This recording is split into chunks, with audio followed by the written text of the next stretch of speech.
नमस्कार, मैं हूं सत्यपाल और आप देख रहे हैं CWB हिंदी न्यूज।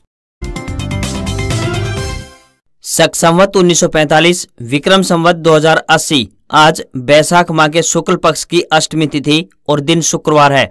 तदनुसार अंग्रेजी तारीख 28 अप्रैल सन 2023। आइए सबसे पहले एक नजर डाल लेते हैं दिन भर की सुर्खियों पर। हरियाणा में प्री मानसून की दस्तक, मौसम विभाग ने जारी किया येलो अलर्ट।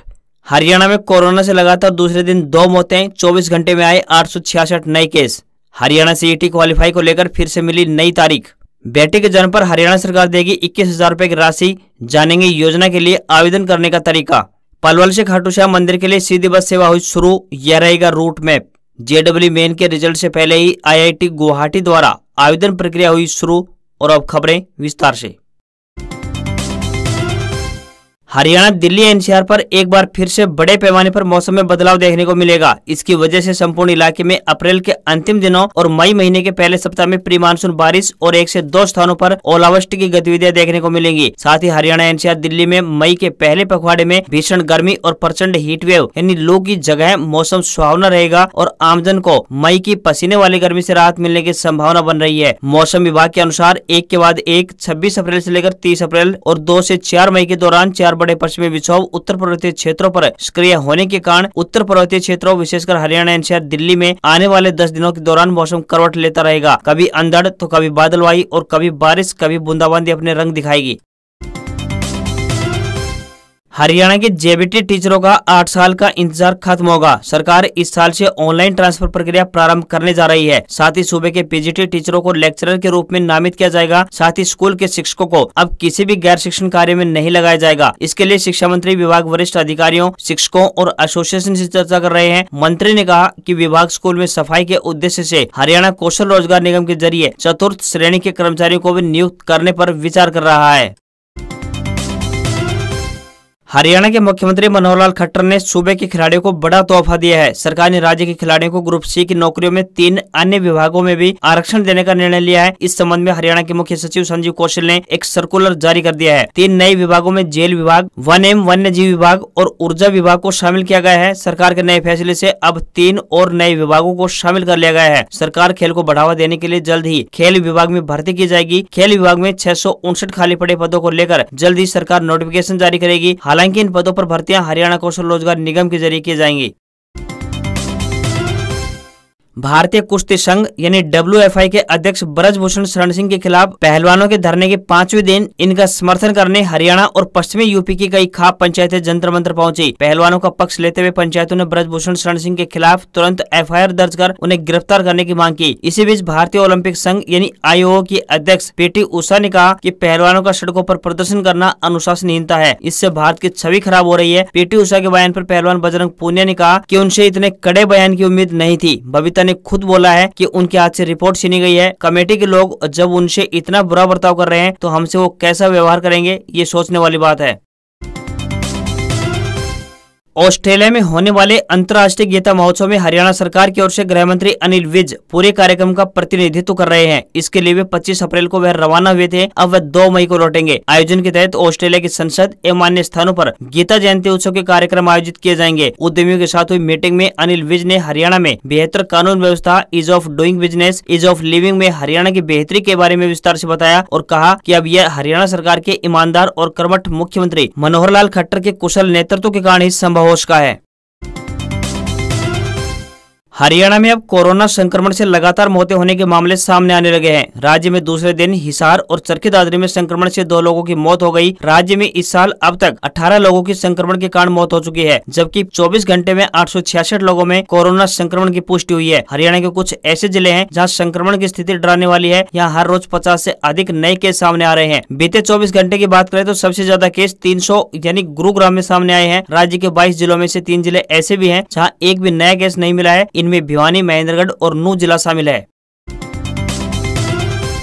हरियाणा के नारनौल में पिछले 6 महीने से मानदेय नहीं मिलने से परेशान मिड डे मील कार्यकर्ताओं ने गुरुवार को प्रदर्शन कर अपना रोष जताया। कार्यकर्ताओं ने DC कार्यालय जाकर एक ज्ञापन भी सौंपा। उन्होंने रोष जताया कि उनको 12 के बजाय साल में 10 महीने का मानदेय दिया जाता है। मिड डे मील कार्यकर्ताओं को पिछले 6 महीने से मानदेय नहीं मिला है, जिस कारण से मिड डे मील कार्यकर्ताओं को अपनी आजीविका चलाना बहुत मुश्किल हो गया है। मिड डे मील कार्यकर्ताओं को सरकार के द्वारा हर महीने वेतन देना चाहिए ताकि इनको किसी परेशानी का सामना न करना पड़े। हरियाणा विधानसभा चुनाव 2024 से पहले सभी राजनीतिक दल अपनी पार्टी को मजबूत करने में जुट गए हैं। कांग्रेस के राष्ट्रीय महासचिव और छत्तीसगढ़ के प्रभारी कुमारी शैलजा ने अंबाला कैंट स्थित अपने आवास पर एक प्रेस वार्ता की। इस दौरान कुमारी शैलजा ने बीजेपी पर हमला बोला। इसके साथ ही शैलजा ने पूर्व मुख्यमंत्री भूपेंद्र सिंह हुड्डा पर भी निशाना साधा है। कुमारी शैलजा ने कांग्रेस पार्टी की ओर से सीएम उम्मीदवार पर पूछे सवाल पर कहा कि सीएम की दावेदारी कोई भी कर सकता है, लेकिन फैसला हाईकमान करेगी। वहीं विपक्ष आपके समक्ष कार्यक्रम निमंत्रण पर पूछे गए सवाल पर कहा कि उन्हें कोई निमंत्रण नहीं मिला है और वह इन चीजों के मोहताज भी नहीं है। हरियाणा के रोहतक की सुनारिया जेल में बंद राम रहीम को फिर से पैरोल मिलने की चर्चा शुरू हो गई है। चर्चा ये है कि ये पैरोल भी वह यूपी के बरनावा आश्रम में काट सकता है। 29 अप्रैल से पहले उसके बाहर आने की चर्चा है, क्योंकि 29 अप्रैल को डेरे का स्थापना दिवस है। साथ ही इस दिन जामे इंसा पिलाने की शुरुआत भी हुई थी। ऐसे में स्थापना दिवस को लेकर सिरसा और अन्य डेरों में तैयारियां प्रारंभ हो गई है। हालांकि डेरा चीफ इसी साल 21 जनवरी को 40 दिन के पैरोल पर बाहर आया था और मार्च में उसकी वापसी हुई थी। साध्वी यौन शोषण, छत्रपति हत्याकांड और रणजीत हत्याकांड में राम रहीम उम्र कैद की सजा काट रहा है। वे साल 2017 से जेल में बंद है। पहली बार उसे साध्वी यौन शोषण में 20 साल की सजा हुई थी। हरियाणा के पलवल से पहली बार खाटू श्याम मंदिर के लिए हरियाणा रोडवेज की बस सेवा प्रारंभ की गई है। बस पलवल से चलकर गुरुग्राम, रेवाड़ी, नारोल के रास्ते जाकर खाटू श्याम पहुंचेगी। सीधे बस सेवा शुरू होने से श्याम भक्तों में खुशी की लहर है। राजस्थान के जिला सीकर के खाटू में स्थित श्याम बाबा के दर्शनों के लिए लोगों की भीड़ लगातार बढ़ रही है। पलवल से भी बड़ी संख्या में लोग हर रोज बाबा के दर्शनों के लिए जा रहे हैं। जनता की इसी आस्था को देखते हुए हरियाणा सरकार ने पलवल बस स्टैंड से खाटू श्याम मंदिर के लिए सीधी बस सेवा गुरुवार को शुरू कर दी है। Fertilisers and chemicals Travancore limited ने टेक्नीशियन सहित अन्य पदों के लिए भर्ती निकाली है। योग्य उम्मीदवार fertilisers and chemical Travancore limited की ऑफिशियल वेबसाइट www.fsct.co.in पर जाकर ऑनलाइन आवेदन कर सकते हैं। ऑनलाइन आवेदन की आखिरी तारीख 16 मई 2023 तय की गई है। इस भर्ती के लिए आवेदन करने वाले उम्मीदवारों के पास 10th ITI, इंजीनियरिंग या BSc या फिर इसके समान डिग्री होनी चाहिए। अधिकतम उम्र की बात करें तो 45 वर्ष निर्धारित की गई है। इंटरव्यू और कंप्यूटर आधारित टेस्ट यानी CBT में परफॉर्मेंस के अनुसार इस भर्ती के लिए सिलेक्शन किया जाएगा। सैलरी की बात करें तो 19,500 रुपए से लेकर 2 लाख रुपए तक सैलरी दी जाएगी। JEE मेन के रिजल्ट से पहले ही देश की सबसे प्रतिष्ठित इंजीनियरिंग प्रवेश परीक्षा यानी JEE एडवांस के लिए IIT गुवाहाटी द्वारा आवेदन प्रक्रिया प्रारंभ कर दी गई है। आवेदन की आखिरी तारीख 7 मई 2023 तय की गई है। JEE एडवांस के माध्यम से देश की 23 IIT की लगभग 16,538 सीटों पर एडमिशन मिलता है। यह एग्जाम पूरी तरह से कंप्यूटर बेस्ड है। JEE एडवांस परीक्षा 4 जून 2023 को सुबह 9 बजे से लेकर दोपहर 12 बजे तक और दोपहर 2:30 बजे से लेकर शाम 5:30 बजे के बीच आयोजित की जाएगी। इस एग्जाम के लिए एडमिट कार्ड 29 मई 2023 को जारी किए जाएंगे। आवेदन करने वाले उम्मीदवार JEE एडवांस की ऑफिशियल वेबसाइट jeeadv.ac.in पर अप्लाई कर सकते हैं। JEE मेन जनवरी व अप्रैल सेशन की परीक्षाओं में सफल रहने वाले और टॉप 2,50,000 ऑल इंडिया रैंक पाने वाले विद्यार्थी ही JEE एडवांस परीक्षा दे सकते हैं। नेशनल टेस्टिंग एजेंसी की ओर से किसी भी समय JEE मेन का फाइनल रिजल्ट, NTA स्कोर और ऑल इंडिया रैंक जारी की जा सकती है। JEE एडवांस का रिजल्ट 18 जून को घोषित किया जाएगा। हरियाणा में ग्रुप C के लगभग 32,000 पदों पर भर्ती के लिए हुई CET परीक्षा प्रतिदिन विवादों से घिरी रहती है। सरकार और परीक्षार्थियों के बीच लंबे वक्त से घमासान चल रहा है। जिन भी उम्मीदवारों ने CET क्वालिफाई किया है उन सभी की मांग है कि सभी को परीक्षा देने का मौका दिया जाए, जबकि सरकार अपनी बात पर अड़ी हुई है कि पदों के 4 गुना सिर्फ उम्मीदवारों को ही परीक्षा में शामिल होने का मौका दिया जाएगा। इस परीक्षा को क्वालिफाई करने के लिए जनरल कैटेगरी को 47.5 जबकि अन्य आरक्षित श्रेणियों को 38 अंक लेने थे। जिन भी उम्मीदवारों ने यह अंक प्राप्त किए हैं वह सभी इस परीक्षा में क्वालिफाई हो गए हैं। लेकिन सरकार की तरफ से फैसला लिया गया है कि पदों के 4 गुना टॉप उम्मीदवारों को ही परीक्षा देने का अवसर मिलेगा। यह फैसला कोर्ट में भी जा चुका है। कोर्ट में सुनवाई हुई, लेकिन फिर से CET क्वालिफाई मामले को लेकर नई तारीख दे दी गई है। अब इस मामले की सुनवाई 8 मई 2023 को होगी। इस मुद्दे पर कोई फाइनल फैसला नहीं हो रहा है, बल्कि हर बार नई तारीख दे दी जाती है।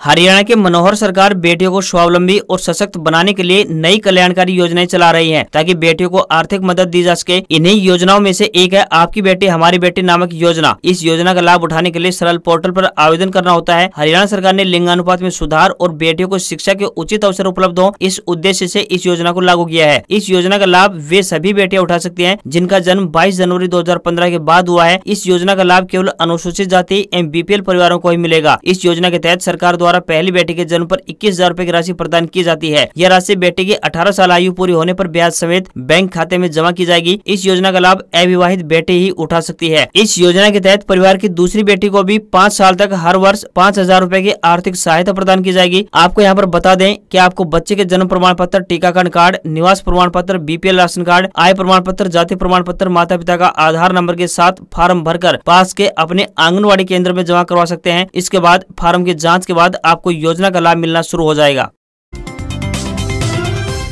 भारतीय शेयर बाजार में बढ़त देखने को मिली है। सेंसेक्स 348 अंक चढ़कर 60,649 के स्तर पर बंद हुआ। निफ्टी में 101 अंकों की बढ़त रही और ये 17,915 के स्तर पर बंद हुआ। सेंसेक्स के 30 शेयरों में से 23 में तेजी और सिर्फ 7 में गिरावट देखने को मिली। पेट्रोल और डीजल की कीमतों में भी कोई बदलाव नहीं देखने को मिला। दिल्ली में पेट्रोल की कीमत 96 रुपए 72 पैसे जबकि डीजल 89 रुपए 62 पैसे प्रति लीटर पर बिक रहा है। कच्चे तेल यानी ब्रेंट क्रूड कीमतों में गिरावट देखने को मिली है। ये $78 प्रति बैरल के नीचे पहुंच गया है। वहीं $1 का रेट 81 रुपए 72 पैसे के स्तर पर बंद हुआ। आज खबरों में बस इतना ही। देखते रहिए CWB हिंदी न्यूज। नमस्कार।